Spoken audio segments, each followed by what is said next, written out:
Hello student, how are you? Lavish classes 21 में आपका स्वागत है। आज हम टॉपिक जो है हमारे पास है फिजिक्स में जो पहला चैप्टर है आपका वैद्युत आवेश तथा विद्युत क्षेत्र।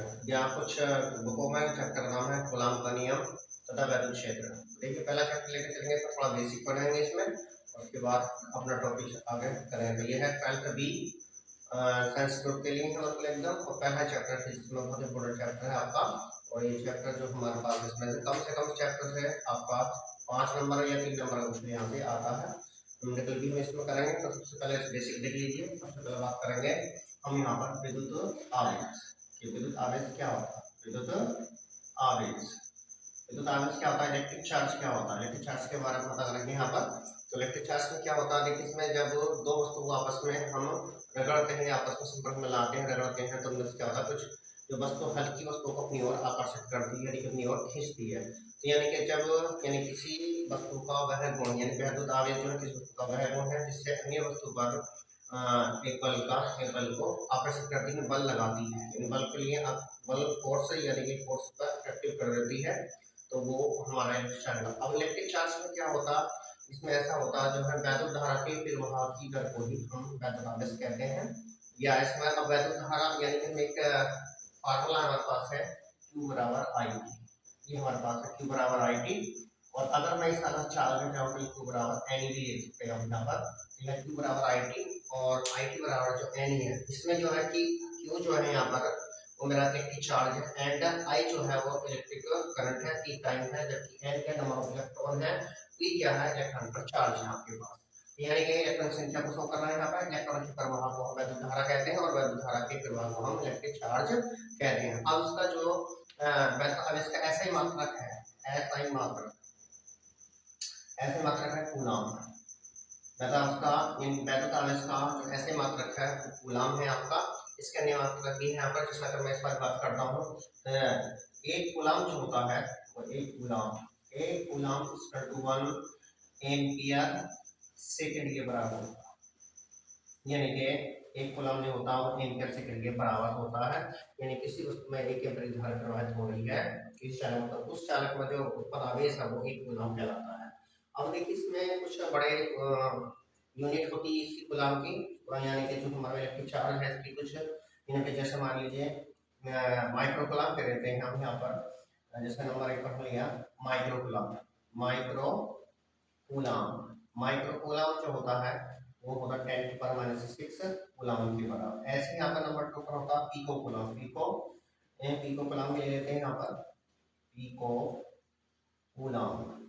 कूलम जो होता है हमारा होता है 10⁻⁻12 कूलम।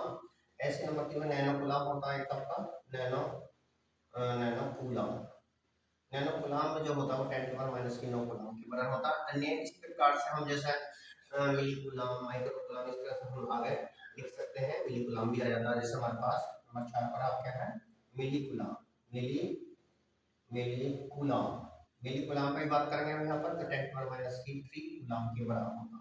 तो ये छोटे इसमें छोटा मात्रक भी है, बड़ा यूनिट भी है, यानी कि बड़ी यूनिट भी छोटी यूनिट भी, इस तरह से चीज होती है।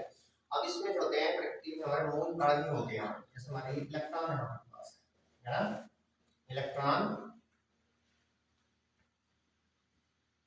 इलेक्ट्रॉन है हमारे पास नंबर 1 पर। नंबर 2 पर आपका प्रोटॉन है आपका। नंबर 3 आपके पास है न्यूट्रॉन ये हुआ आपका। और नंबर 4 में ले रखा हूँ अल्फा का।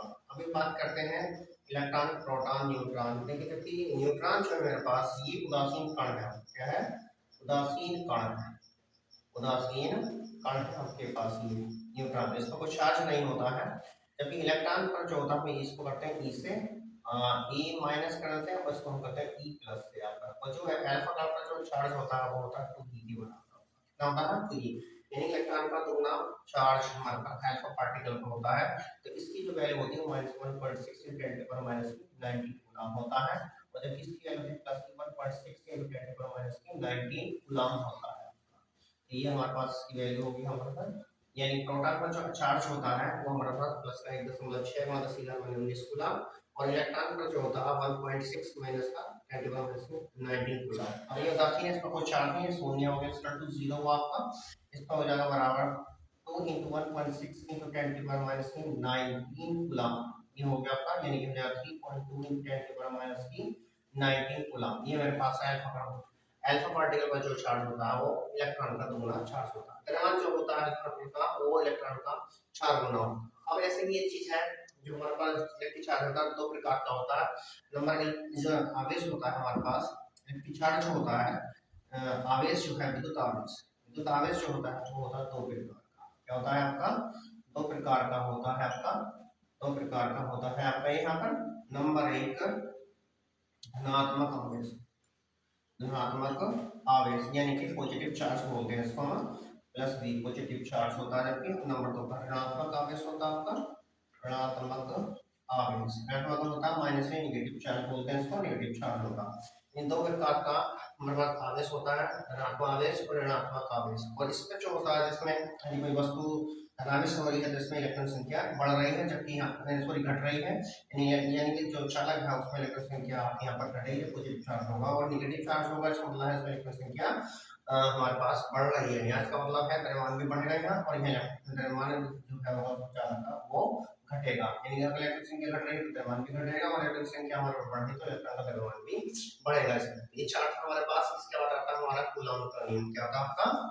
कूलॉम का नियम। कूलॉम का नियम बहुत इंपॉर्टेंट है आपका, कूलॉम का नियम। कूलॉम का नियम पढ़ाएंगे अभी यहाँ पर। देखिए कूलॉम का नियम क्या है, ये क्या है इसमें, किन्हीं दो बिंदु आवेशों के बीच लगने वाला आकर्षण अथवा प्रतिकर्षण बल उन आवेशों के गुणनफल के अनुक्रमानुपाती तथा बीच की दूरी के वर्ग के अनुपाती होता है।